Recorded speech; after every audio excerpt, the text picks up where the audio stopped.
Victims of horror on this Holocaust Remembrance Day.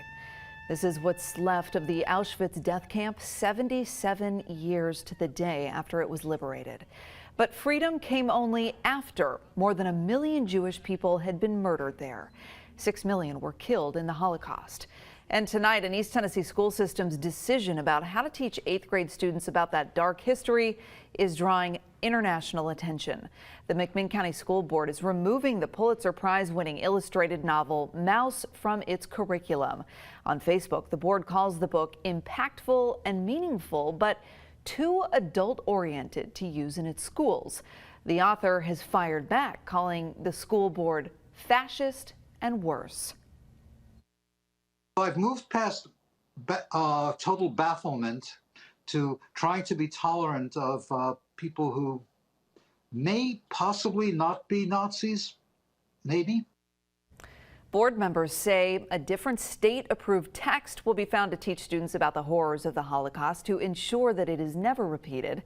Our Will Puckett has more on the school board's decision and what comes next. I don't think that they need to be exposed to it if they don't have to be exposed to it.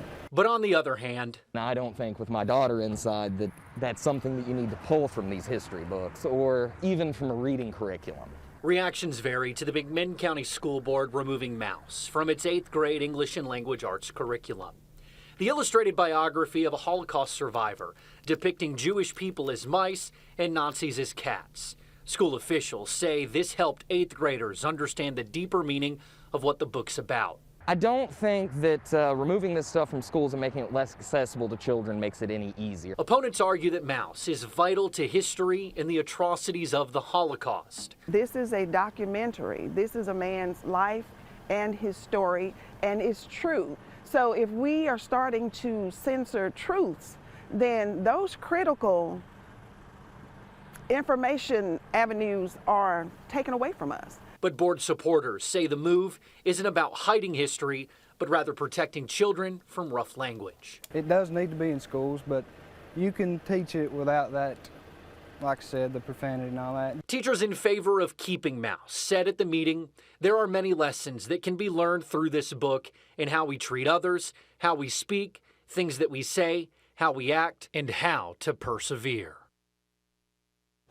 So here's the book Mouse by Art Spiegelman. It's 156 pages, and inside the school board taking exception to 8 cuss words and 1 naked mouse. We reached out to the director of schools and every single board member who voted to strip it. None of them have returned our request for comments, only posting to the district's Facebook page their comment.